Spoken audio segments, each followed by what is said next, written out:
사무엘하 13장부터 14장까지입니다. 사무엘하 13장. 그 뒤에 이런 일이 있었다. 다윗의 아들 압살롬에게는 아직 결혼하지 않은 아름다운 누이가 있는데 이름은 다말이었다. 그런데 다윗의 다른 아들 암논이 그를 사랑하였다. 암논은 자기의 누이 다말을 사랑하였으나 처녀이므로 어찌할 수 없는 줄을 알고 병이 나고 말았다. 암논에게는 요나답이라고 하는 친구가 있었는데 그는 다윗의 형 시므아의 아들이다. 요나답은 아주 교활한 인물이었다. 마침 그가 암논에게 물었다. 왕자님, 나날이 이렇게 안색이 수척해지시는데 웬일이십니까?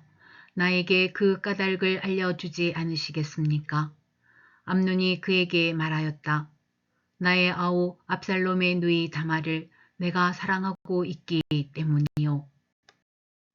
그러자 요나답이 그에게 제안하였다. 왕자님은 침상에 누워서 병이 든 채 하십시오. 부왕께서 문병하러 오시면 누이 다말을 보내달라고 하십시오. 누이 다말이 와서 왕자님이 드실 음식을 요리하게 하면 좋겠다고 말씀하십시오. 다말이 왕자님 앞에서 음식을 요리하면 왕자님이 그것을 보면서 그의 손에서 직접 받아 먹고 싶다고 말씀드리십시오. 그리하여 암논이 침상에 누워서 병든 채 하고 있으니 과연 다윗 왕이 그를 문병하러 왔다. 그때에 암논이 왕에게 요청하였다. 누이 다말을 보내주십시오. 제가 보는 앞에서 누이가 맛있는 빵 몇 개라도 만들어서 그것을 저에게 직접 먹여주게 하여 주십시오. 다윗은 다말의 집으로 사람을 보내어서 지시하였다. 어서 내 오라비 암논의 집으로 가서 그에게 먹을 것을 좀 만들어 주어라. 다말이 자기의 오라버니 암논의 집으로 가서 보니 그가 침상에 누워 있었다. 다말이 밀가루를 가져다가 이겨서 그가 보는 앞에서 맛있는 빵 몇 개를 빚어 잘 구웠다. 그리고 다말이 냄비째 가져다가 암논 앞에서 그릇에 담아 주었으나 암논은 먹을 생각은 하지 않고 사람들을 다 밖으로 내보내라고 말하고는 사람들이 모두 밖으로 나간 뒤에 다말에게 말하였다. 그 빵을 이 침실로 가지고 들어와서 내가 손수 나에게 먹여다오.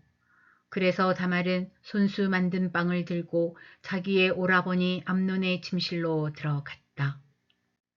다말이 그에게 먹여주려고 다가서니 그는 다말을 끌어안고 함께 눕자고 하였다. 다말이 그에게 말하였다. 이렇게 하지 마십시오, 오라버니. 이스라엘에는 이러한 법이 없습니다. 제발 나에게 욕을 보이지 마십시오.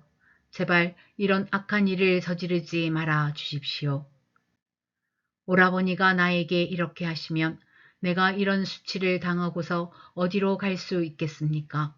오라버니도 또한 이스라엘에서 아주 정신 빠진 사람들 가운데 하나와 똑같이 되고 말 것입니다. 그러니 이제라도 제발 임금님께 말씀을 드려 보십시오. 나를 오라버니에게 주기를 거절하지 않으실 것입니다.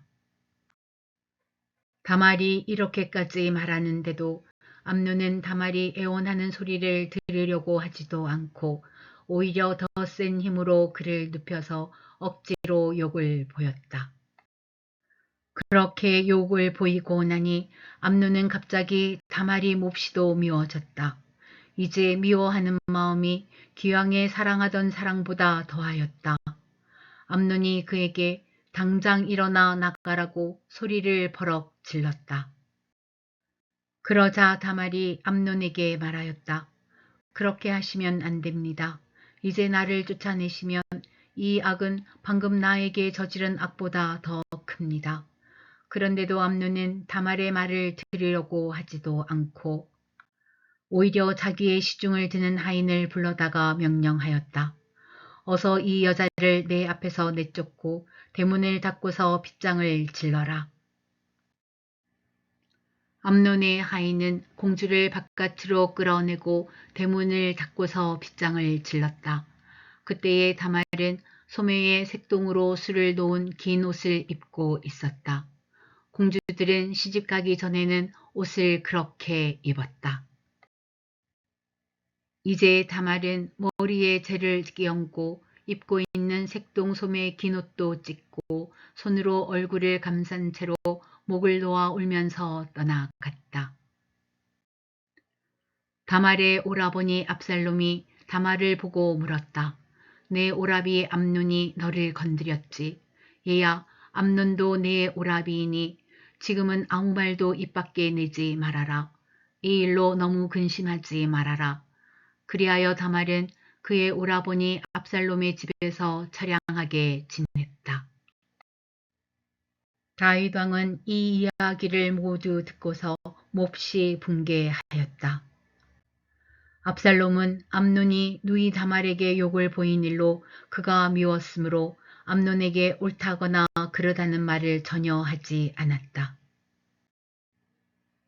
두 해가 지난 어느 날 압살롬은 에브라임 근처의 바알 하솔에서 양털을 깎고 있었다. 이때에 압살롬이 왕자들을 모두 초대하였다. 압살롬은 다윗 왕에게도 찾아가서 말하였다. 임금님, 제가 이번에 양털을 깎게 되었으니 임금님도 신하들을 거느리시고 이 아들과 함께 내려가셔서 잔치에 참석해 주시기를 바랍니다. 왕이 압살롬에게 말하였다. 아니다, 내 아들아.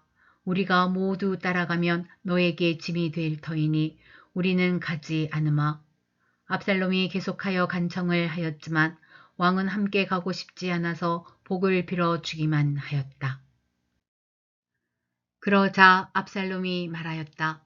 그러면 맏형 암논이라도 우리와 함께 가도록 허락하여 주시기 바랍니다. 왕이 그에게 물었다. 암논이 너와 함께 가야 할 이유가 무엇이냐? 그래도 압살롬이 계속하여 왕에게 간청하니 왕은 암논과 다른 왕자들이 모두 그와 함께 가도 좋다고 허락하였다. 압살롬은 이미 자기의 부하들에게 명령을 내렸다. 암논이 술을 마시고 기분이 좋아질 때를 잘 지켜보아라. 그러다가 내가 너희에게 암논을 쳐 죽이라고 하면 너희는 겁내지 말고 그를 죽여라.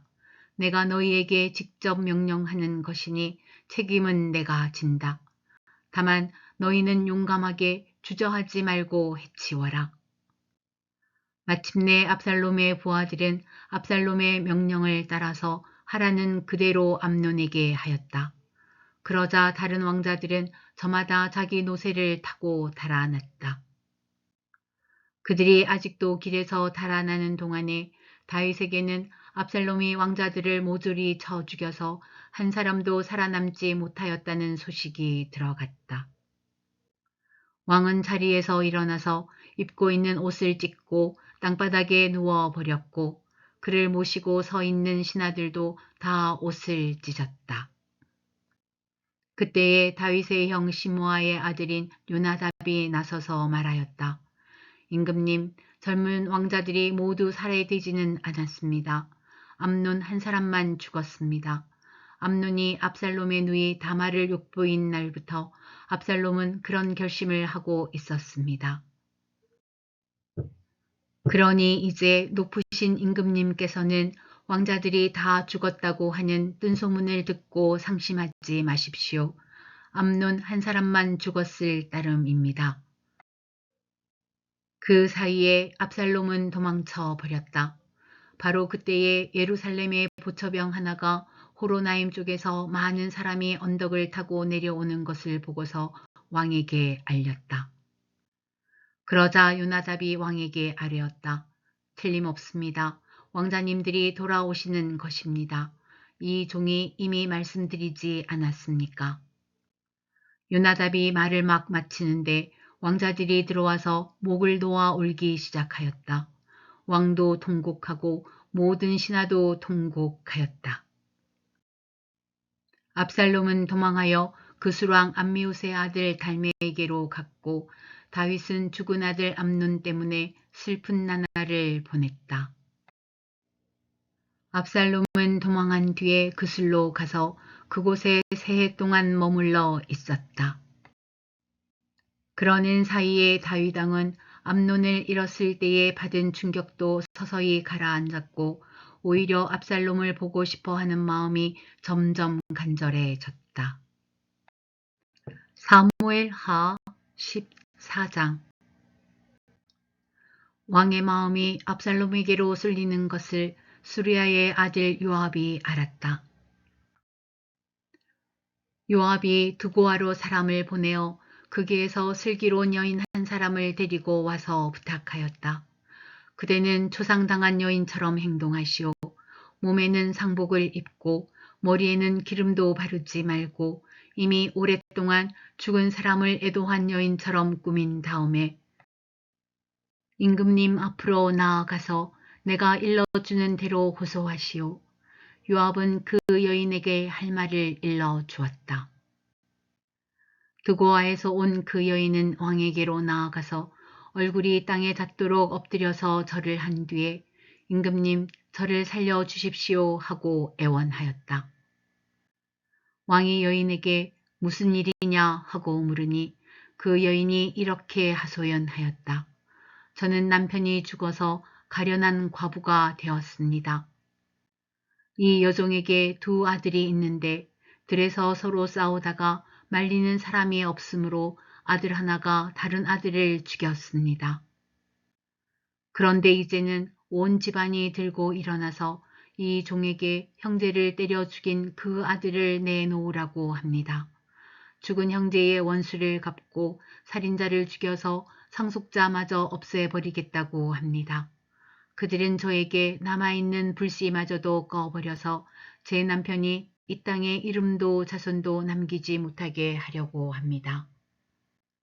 다 듣고 난 왕은 여인에게 말하였다.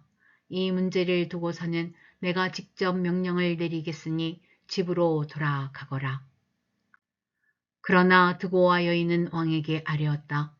우리의 높으신 임금님께서 무엇을 하시든지 이 일에 있어서 허물은 저와 제 아버지의 집안에 있습니다. 임금님과 왕실에는 아무런 허물이 없습니다. 왕이 대답하였다. 누구든지 너를 위협하거든 그를 나에게로 데리고 오너라. 아무도 너를 괴롭히지 못하게 하겠다. 여인은 또 간청하였다. 그러면 임금님께서 섬기시는 주 하나님께 간구하셔서 저의 죽은 아들의 원수를 갚으려고 하는 집안 사람들이 살아있는 저의 아들까지 죽이는 크나큰 범죄를 저지르지 못하게 막아주시기 바랍니다. 왕이 대답하였다. 주님께서 확실히 살아계심을 두고 맹세하지만 내 아들의 머리카락 하나도 땅에 떨어지지 않게 하겠다. 그 여인이 또 간청하였다. 이 종이 높으신 임금님께 한 말씀만 더 드리도록 허락하여 주시기 바랍니다. 왕이 그렇게 하라고 하니 그 여인이 이렇게 말하였다. 어찌하여 임금님께서는 하나님의 백성에게 그처럼 그릇된 일을 하셨습니까? 임금님께서는 임금님의 친아들인 왕자님이 이 나라로 돌아오는 것을 허락하지 않으셨습니다. 이러한 처사는 지금까지 이 종에게 말씀하신 것과는 다릅니다. 임금님께서는 그렇게 말씀만 하시고 왕자님을 부르지 않으셨으니 이것은 잘못된 일이라고 생각합니다. 우리는 다 죽습니다. 땅에 쏟으면 다시 담을 수 없는 물과 같습니다. 그러나 하나님은 생명을 빼앗지 않으시고 방책을 베푸셔서 비록 내어 쫓긴 자라 하더라도 어떻게 해서든지 하나님께 버림받은 자가 되지 않게 하십니다. 높으신 임금님, 제가 지금 임금님을 찾아뵙고서 이런 말씀을 드리게 된 까닭은 제가 친척들의 위협을 받으면서 이 문제를 임금님께 아뢰면 임금님께서 제가 간구하는 바를 들어주실 것이라는 확신이 섰기 때문입니다. 저의 집안 사람들이 저와 저의 아들을 죽이려 하고 하나님이 주신 이 땅에서 끊어버리려고 하지만은 임금님께서 저의 사정을 들어서 아시면 구원하여 주실 것이라고 생각하였습니다. 이 종은 또 높으신 임금님께서는 말씀으로 저를 안심시켜 주실 것이라고 믿었습니다. 임금님은 바로 하나님의 천사와 같은 분이시니까 저의 호소를 들으시고 선악을 가려내실 것이라고도 생각하였습니다. 임금님이 섬기시는 주 하나님께서 늘 임금님과 함께 계시기를 바랍니다. 마침내 왕이 그 여인에게 물었다. 너는 내가 묻는 말을 내 앞에서 조금도 숨기지 말고 대답하여라. 그 여인이 대답하였다. 높으신 임금님의 분부대로 하겠습니다. 왕이 물었다. 너에게 이 모든 일을 시킨 사람은 바로 요압이렸다. 여인이 대답하였다. 높으신 임금님, 임금님께서 확실히 살아계심을 두고 맹세하지만 높으신 임금님께서 무슨 말씀을 하시면 오른쪽으로든 왼쪽으로든 피할 길이 없습니다. 저에게 이런 일을 시킨 사람은 임금님의 신하 요압입니다. 그가 이 모든 말을 이 종의 입에 담아 주었습니다. 왕자님의 일을 잘 되게 하여 보려고 임금님의 신하 요압이 이런 일을 꾸민 것은 사실입니다. 그러나 임금님께서는 하나님의 천사처럼 슬기로우심으로 일어난 모든 일을 다 아실 줄 압니다. 그러자 왕이 직접 요압에게 명령을 내렸다. 보시오, 내가 장군의 뜻대로 하기로 결심하였으니 가서 그 어린아이 압살롬을 데려오시오. 요압이 얼굴을 땅에 대고 절을 하면서 말하였다. 하나님께서 임금님께 복을 베푸시기를 빕니다. 높으신 임금님이 이 종의 간청을 이렇게 들어주시니 이 종이 임금님의 총애를 입은 줄을 오늘에야 알았습니다. 그리고는 요압이 일어나 그슬로 가서 압살롬을 데리고 예루살렘으로 왔다. 그러나 왕의 지시는 단호하였다. 그를 집으로 돌아가게 하여라. 그러나 내 얼굴은 볼 수 없다. 그리하여 압살롬은 아버지에게 인사도 하지 못하고 자기 집으로 돌아갔다. 온 이스라엘에 압살롬처럼 머리끝에서 발끝까지 흠잡을 데가 하나도 없는 미남은 없다고 칭찬이 자자하였다. 그는 머리숱이 많아 무거워지면 해마다 연말에 한 번씩 머리를 깎았는데 머리를 깎고 나서 그 머리카락을 달아보면 왕궁 저울로 200세겔이나 되었다. 압살롬에게는 아들 셋과 딸 하나가 있었다. 그 딸의 이름은 다말인데 생김새가 아주 예뻤다. 압살롬은 예루살렘으로 돌아와서 2해를 지냈는데도 왕의 얼굴을 한 번도 뵙지 못하였다. 압살롬이 요압을 왕에게 보내보려고 요압에게 사람을 보냈으나 요압은 압살롬을 방문하지 않았다. 2번째로 다시 사람을 보냈으나 그는 여전히 오지 않았다. 그러자 압살롬이 자기의 종들을 불러다가 지시하였다. 내 밭 곁에 요압의 밭이 있다. 그가 거기에 보리 농사를 지어 놓았으니 너희는 가서 그 밭에다가 불을 질러라. 그래서 압살롬의 종들이 그 밭에 불을 질렀다. 그러자 요압이 압살롬의 집으로 찾아가서 따졌다. 어찌하여 종들을 시켜 나의 밭에다가 불을 질렀습니까? 압살롬이 요압에게 대답하였다. 이것 보시오. 나는 이미 장군에게 사람을 보내어서 좀 와달라고 부탁을 하였소. 장군을 임금님께 보내어서 나를 왜 그 술에서 돌아오게 하였는지 여쭈어 보고 싶었소. 여기에서 이렇게 살 바에야 차라리 그곳에 그대로 있는 것이 더욱 좋을 뻔하였소. 이제 나는 임금님의 얼굴을 뵙고 싶소. 나에게 아직도 무슨 죄가 남아 있으면 차라리 죽여달라고 하더라고 말씀을 드려 주시오. 그래서 요압이 왕에게 나아가서 이 일을 상세히 아뢰니 왕이 압살롬을 불렀다. 압살롬이 왕에게 나아가서 왕 앞에서 얼굴이 땅에 닿도록 절을 하자 왕이 압살롬에게 입을 맞추었다.